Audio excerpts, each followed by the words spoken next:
Welcome to the Industrial Talk Podcast with Scott McKenzie. Scott is a passionate industry professional dedicated to transferring cutting-edge, industry-focused innovations and trends while highlighting the men and women who keep the world moving. So put on your hard hat, grab your work boots, and let's go. All right, welcome to the Industrial Talk Podcast. My name is Scott McKenzie, and thank you very much for joining this platform. This podcast celebrates you, the women and men of industry. You are bold. You are brave. You dare greatly. You changing the world and you're changing lives. Why not? Why not celebrate you? Because you deserve it. I'm a big fan of yours, FYI. So if anybody says, I don't have any fans, they're lying, because you have one right here, Scott McKenzie, Industrial Talk Podcast. Okay, we're going to be starting a new series. Now, this series is interesting, and we're going to kick it off, and we'll get some more information. And in the hot seat, her name is Jennifer Gremmert, right? And she is the executive director at Energy Outreach Colorado. We're speaking about the heart and helping people. How can you complain against that? Come on. Let's get rocking. She's a firecracker. A lot of fun. Cool, as cool can be. That's who Jennifer is. But before we get going, I mentioned it briefly in the quickly. Now, this is interesting. So there's a desire on this part and a number of really great people who have a desire to sort of make sense of all this. So there's sense making, right, of all of this COVID stuff. What do we do? Now, on this particular podcast, you've heard me hammer on and on and on about the necessity to rebuild or survive, rebuild, and prosper, right? What do we do? What are the strategies? How do we make sense of that? 2020 is behind us. 2021 is right ahead of us. And we need strategies. We need people to be able to provide insights on what we can do to survive, rebuild, and prosper. We have to. You have to. We have to make this happen, because we're all about, and this is how it started, talking about collaboration, right? Collaborate. We just can't do it on ourselves. Collaborate, innovate, because we got to think differently. We've got to, we just have to. Not just from a technology perspective, but just more into the how do we relate? How do we communicate? How do we make people succeed? How do we solve problems? And then, of course, the big one for me, the huge one for me, the biggest one of the bunch is educate. And that's where sense-making comes into play.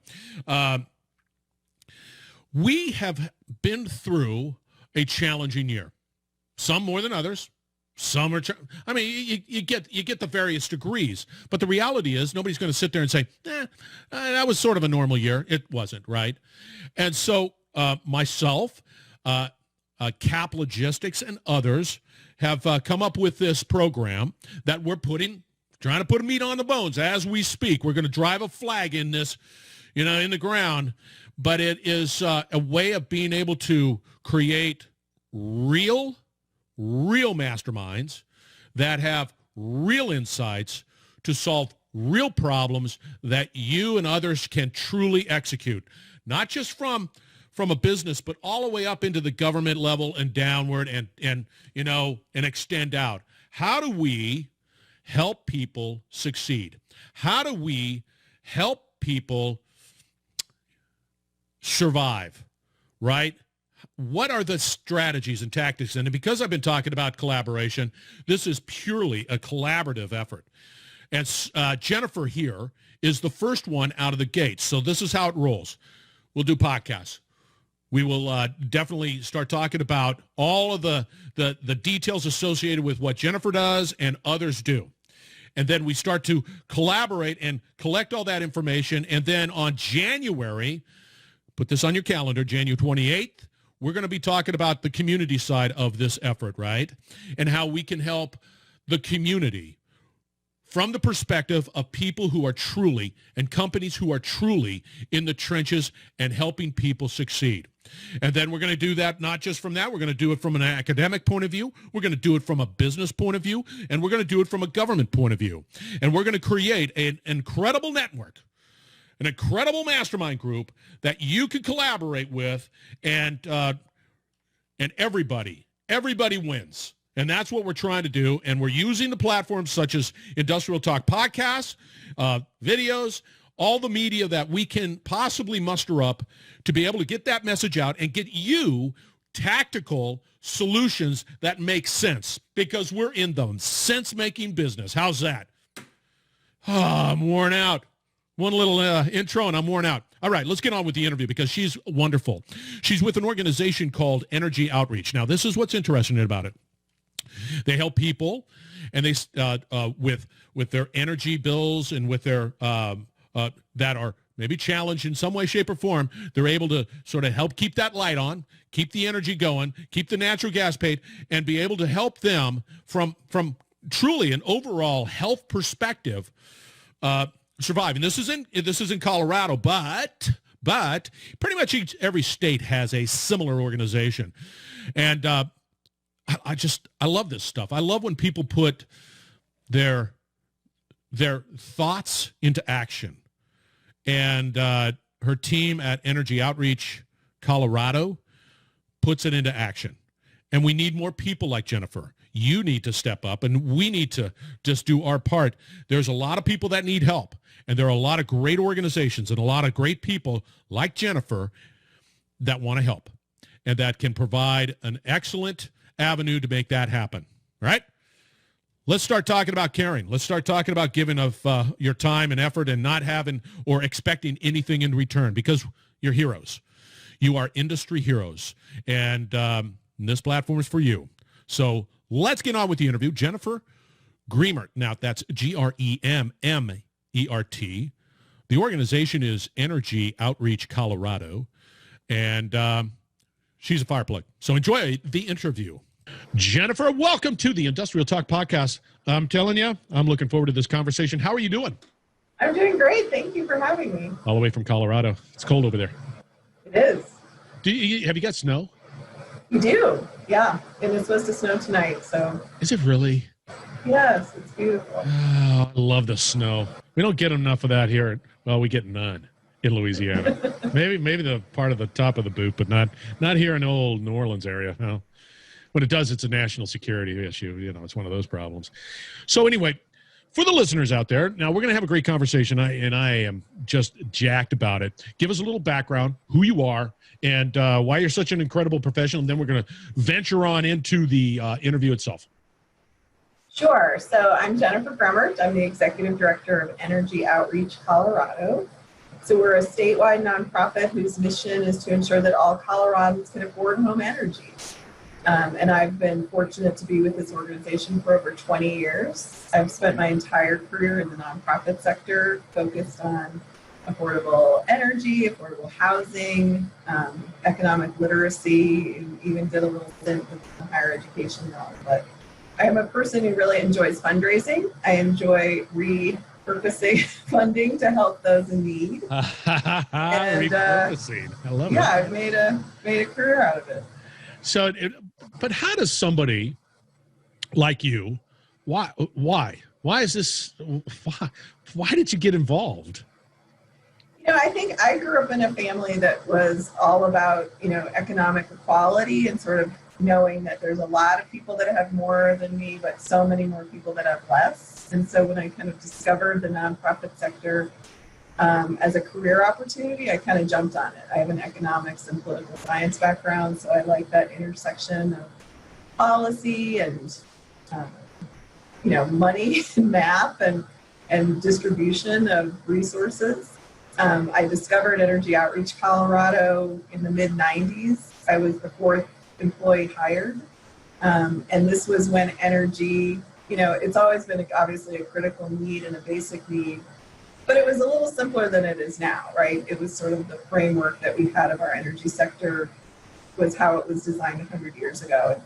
In that transition, we've seen huge shifts in how energy is delivered and the importance of it in our lives. And so it's been really an exciting field to be in, and to be able to help people access affordable, reliable energy has been a great joy in my life. It's an interesting journey, to say the least, because I mean, when you start talking about the necessity to provide, it's the state of Colorado. It's not just it's the state of, Correct. right? Okay. There's a community out there that needs help, that needs assistance, and power is pretty important. I mean, I put it right there at the top of necessities within family, people's lives. How have you seen it sort of change from when you started to where you are today, and where do you see it going? Well, and I think, we're in a post-COVID conversation, right? So people are home. They understand what heat and energy means to them. They understand the health of the home and how that relates. I think we're also seeing, with climate change being a big conversation, reduction in carbon. When we think about energy, we tend to think about maybe it's gasoline in our cars. We don't tend to think about the natural gas or electricity coming into our homes. And so from that consumer perspective, I think about energy all the time.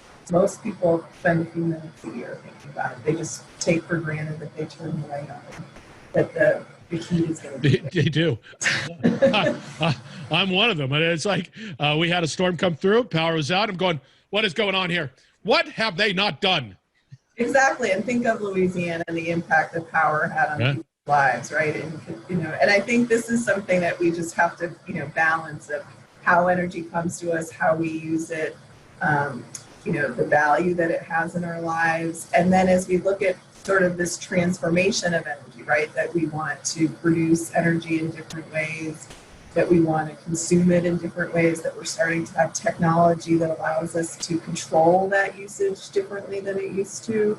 And I think, we are continuing to understand what a vital resource it is and what a highly nuanced conversation it is in terms of energy generation, how it comes into our homes, is something that's evolving really, really rapidly. Again, when you think of the proposition of how energy was delivered, it's been sort of traditionally done for over 100 years. And in the last, I would argue, 10 to 15 years, it's completely transforming. So it's being driven by a lot of innovation. I mean, there's a lot of innovation going on there. Now, I'm gonna have to address the elephant in the room, and that's COVID, right? Yeah. You have a community, and that community is in need. What are your biggest challenges, especially today, and the uncertainty of the future? What's your biggest needs? So pre-COVID, about 1 in 4 Colorado households qualified for our programs based on income. And what we're seeing post-COVID is just more households that are underemployed, that are unemployed, that are just really struggling with resources. And also that, again, need for having energy in their home or home more, residential usage is up, right? So that affordability issue comes into play. We've already seen sort of an income inequality in this country that then gets exacerbated when you have a situation like this. And so we work really closely with, our government partners. There's public funding that goes into both energy assistance and energy efficiency. My organization fills in the gap where those public funds aren't available. And then working with utility companies to, put people on payment arrangements, to start really talking about how do we ensure people stay connected. And then how can we think about, that intersection of energy, housing, and health, really in terms of looking at energy efficiency programs and things that are going to make that home healthier while also reducing costs. So we're in a really interesting place right now. We've been developing programs over the last 15 years. We've got great partners across the state. But like you said, Colorado being, kind of the microcosm I work in, we have an urban corridor that has one set of issues with lots of and regulated, vertically integrated utilities. We have eastern plains that are more kind of that Midwest high plains that have smaller communities, rural electric cooperatives, and municipal utilities that work with. And then we have resort communities where we have high concentration of wealth, but the people that we work with or that we serve, are traveling multiple counties to really be the essential workers in those communities. They have much higher rates of cost of living. So we have to balance all of those interests as we look at this work and not sort of have a one size fits all, but really integrate with what people need at the time. And we're fortunate that we have strong partners to do that. Yeah. And do you see any, I know there's do you have a crystal ball type of thing? However, what are the challenges? I mean, really, with your market here with this COVID, because quite frankly, your services, your solutions are truly needed. We need to rebuild. We need to figure out solutions, and to help people, survive and then rebuild and so on is vitally important. What do you see probably that biggest issue that you've got to deal with in your group? It's really meeting people where they are and what they need. So we do have a holistic approach to this. So most people come to us in a crisis. They can't afford their energy bill, or they don't have access to heat. And so we make sure that they, get their furnace repaired or replaced, that we, get them on a rearage management program, on a payment arrangement, that we help pay that utility bill for them in that short term. Then we really try to educate around, conservation. What can they do to reduce the usage? What equipment can we replace? And then we're looking at long-term energy solutions that we do through a lot of the regulatory and legislative work around affordable energy policy. So what is the rate design in the community? How do people interact with their utility partner? How do we think about not only just individuals, but small business owners who are also really struggling in this? We're trying to balance, obviously, like overall rates with how we can deliver these, innovative and I think really, good programs to people to help reduce that burden. Because again, we need a healthy workforce. We need people, participating as much as possible. We also need healthy utility companies. They're, the cornerstones of a lot of our communities, and they're doing tremendous work, right? When you have a storm, being able to be agile. But I think all of these in this transition, when you have any major transition like this, there's tensions. And so I think that's where more education just around energy in general, more conversation about it. It's not a black and white issue. There's a lot of nuances in this. I think the innovation's exciting. We're starting to figure out how we can get community solar gardens and get those subscriptions so that we can provide long-term affordability for folks. And I think you said solar gardens. Correct. Okay, gotcha. About like a big solar array. So versus a rooftop system, which may not be, I have a strong opinion about that just because there's so much limited funding that we have in this space. Right. Thinking about where the economies of scale, either utility scale solar gardens, or, there's all different terms for them, solar farms. But I think, as we look toward this transformation, again, there's ways solar is so much more affordable than it used to be. It's on par with any other source of energy. And so making sure that if the families we represent are paying into that system to subsidize it, that they get access. And so we have to just kind of keep being creative. See, here's a challenge I have. And you, in this short conversation, you've rattled off a ton of stuff. Yeah, you could do this, you could do this, you could do this, you could do this. But let's sort of narrow it down to, let's say, 3 things that one can do. I mean, just right now. Sure, I can call you. I just, there's just, and I don't have time. Like, give me some quick hits here. Well, I mean, in every community across this country, there are local organizations that are supporting income vulnerable households. Large organizations like Catholic Charities and Salvation Army, those are groups that we work really closely with. But in every community, a lot of times there's a food bank or a rental assistance program that also has energy assistance on top of it. So our local community partners are really, really good at finding out who those families are in need. There's a lot of faith-based institutions doing this. The challenge is every state does this a little bit differently, right? There's federal programs that are supported. Some are run by community action agencies. Some are run by counties. I think there's a LIHEAP clearinghouse that sort of has a national view of this.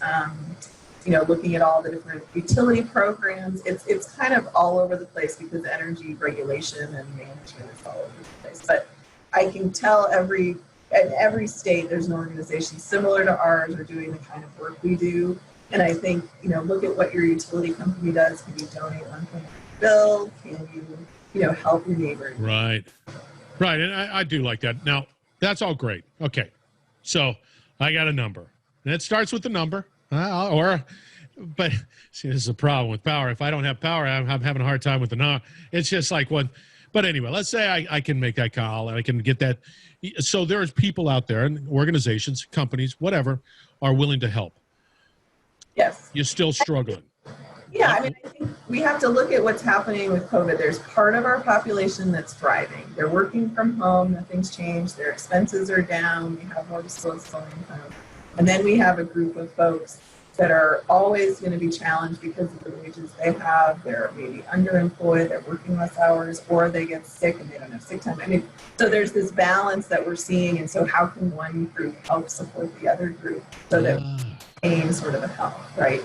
That there's a shared benefit of supporting these kinds of emergency assistance programs. And I think what we find is most of the families, I would say over 75% of the families we serve just need our help once or twice. It's that one time sort of immediate, something happened. Right now it's a lot of health challenges and job interruptions, but it could be a divorce. It could be something that just happens. All of a sudden you don't have the income to make ends meet. You need a little bit of help. That's why we design these programs. For the other 25%, you're an older adult, maybe you're someone that's disabled, that's on fixed income, and so your income doesn't change. So as other expenses, like you said, energy is top of the stack. It's the bill that you pay first. But it's also interesting because you pay for it after you consume it, right? So there's like a difference for that. And I think when we think about utilities in general, how broadband's become so critical, how water has become so critical, and all these things are layering on top of each other. And so I think, again, more awareness that we can have around just the affordability issues is just going to benefit everyone. So, okay, that's all great. It's all, it's good. You're doing yeoman's work. It's fantastic. I love it. But there's got to be roadblocks. There's got to be challenges. It doesn't just, wake up and go, hey, check it out. Another check is in the mail. Check it out. I mean, what are the roadblocks? I think, funding's always a problem. I mean, I think that's, regardless of what, challenge you're trying to overcome, right? And so what we try to do is use the best of the resources that we have. Our funding comes from the taxpayers, utility rate payers, or donations. And so we take that very seriously and try to be as efficient as we can. I think there's, just a constant struggle around what's the best investment and how do you, make that. I think the barriers that we have for the families we serve it's a lot of paperwork. It's a very humbling experience to have to ask for help in our, sort of public assistance world. It's a lot of, repeating yourself over and over, telling your story. It's very humbling. It's hard to do. And I think what we're trying to figure out is how do we better create systems and structures that can allow this assistance to flow in an easier way. And I think that's just something that we're always going to struggle with in this human services world. And you're dealing with dignity. I mean, some people are probably having a hard time. And do you ever have to say, I'm sorry, we just, because we just talked about funding, we can't help you? Do you say that, or do you just say, yeah, we'll figure it out? We will figure it out. We really try to figure it out. Yeah. I mean, I think part of the challenge of we balance public funding and private funding is the public funding has a lot of caveats to it. People have to do their due diligence, in terms of distributing this funding, because that's the appropriate thing to do. So where we try to bring in flexible funding is to help ease that in situations. And I'll give you an example of, let's say we have someone that has a really old furnace and it dies, they've been band-aiding it forever and ever. And we want to put in a high efficiency gas furnace. We have really affordable natural gas rates. We think that's going to save them a lot of money. It's going to be better. But their electrical panel needs to be updated, or they don't have the right ventilation. So those are the things that in the past, a public program might have to say, oh, I'm sorry, we can't do this because we don't have the funding to bridge that difference. And that's where we've really said, we have so few opportunities to get into these homes. Let's help when we can. So how can we provide that flexible support And we're really starting to see utilities understand that health and safety aspect. Mm. You know, one other example is think of a child that has a chronic respiratory issue and they're constantly going back and forth to the hospital. And we release them into a home that has, you know, really poor indoor air quality, maybe really old carpeting that's holding on to a lot of dust and, you know, hair and things that are just exacerbating the respiratory problems. What if we went in and made that home healthier, reduced that, you know, kind of impact on that household? Can we then track reduced health costs and improve, you know, quality of life and less missed school and less missed work? I mean, I think we have to really start making these connections more broadly. And I think that's just the nature of when you start to really experience this individually. You know, in Colorado, we had wildfires all summer where people normally would open their windows at night to let fresh air in and they couldn't. You know, that all of a sudden changes the equation for people about what is, you know, health and home need and energy. Yeah. It's an interesting conversation. Yeah, that's a tough one. You're absolutely spot on. And yet there are so many little variables that you have to deal with. Are you always just sort of sitting there one day as like, man, I've been doing this for 20 years. I didn't think about that one. Yes, it's constant. And you know, I think I sit at like the 30,000 foot level, right? I think big, I want big solutions, big, you know, and then my staff will come to me and they're like, I'm in a building and I can't fit the new furnace in the elevator to get to the boiler room. What am I doing? Or, I'm sorry for laughing, you know, but that's funny. It's true. No, I mean, we had a house where there was a tree growing through the house. And then you're like, okay, well, what pot of money do I use to fix that? You know, working in rural communities that don't have the same interconnection. You know, we've done work on, and I was just telling somebody this, like in southern Colorado, we still have a lot of families that use wood as their primary heating source. And so there's like an indoor air quality component to that. Wow. It's challenging, right? But there's a style aspect of it. And so we don't want to just replace it without thinking about customer choice and what do people, you know, it's always a balance. And I think we always try to think of it from the customer perspective and that family and how can we help them meet the needs that they have without, you know, changing the way they live. And it's so funny because when we start talking about energy, I naturally gravitate toward power, right? But it's also natural gas. It's all components. Propanes. See, I just naturally, it's like, yeah, I got the power. It comes in through that line. But no, it's much grander than that. Now, once again, if pre-COVID was 1 in 4, do you have any ideas of what it's going to be in, well, whatever you call this next normal-ish post whatever? You know, I don't. I mean, I think we're just trying to stay nimble. What we do know is our need is up about 40%, you know, from where it was last year at the same time. Oh.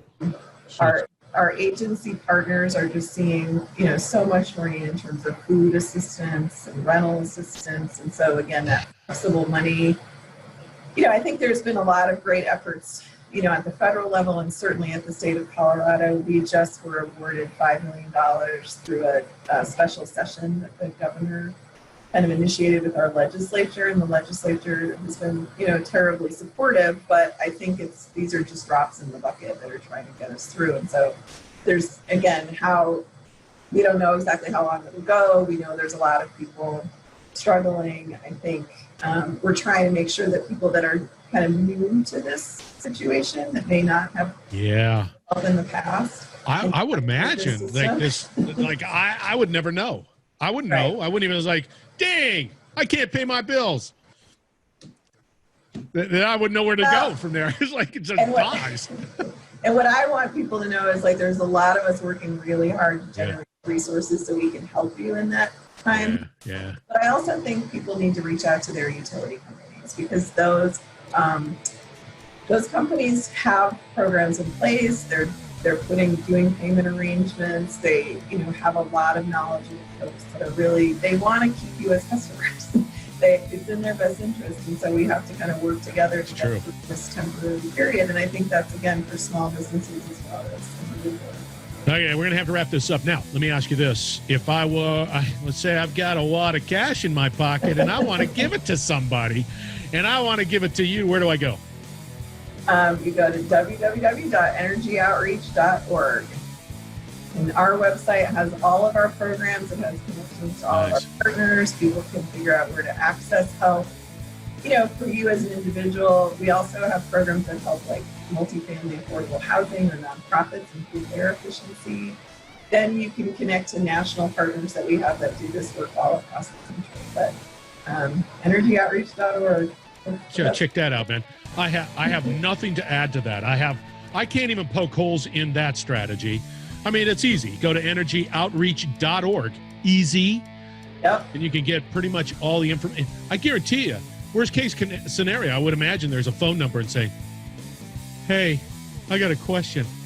I mean, what else can you ask for? And we have lots of places to put that funding, and we can report on it any way you want. Clearly you do, because you kept on saying, we do this and we do this, we can do this, we can do.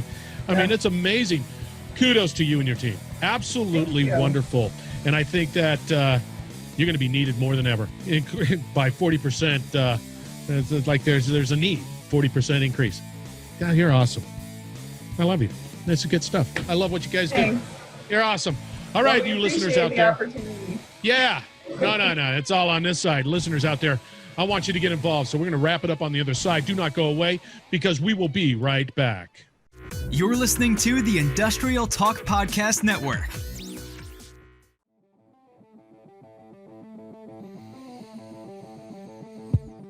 All right. Once again, thank you very much for joining the Industrial Talk Podcast. How about that, having a heart?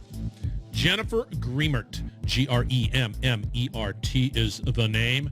The organization is Energy Outreach Colorado. Go out to energyoutreach.org. Get some information. You're not going to be disappointed. And people need your help. And I know that you guys are absolutely generous and kind, big-hearted, just like Jennifer. All right.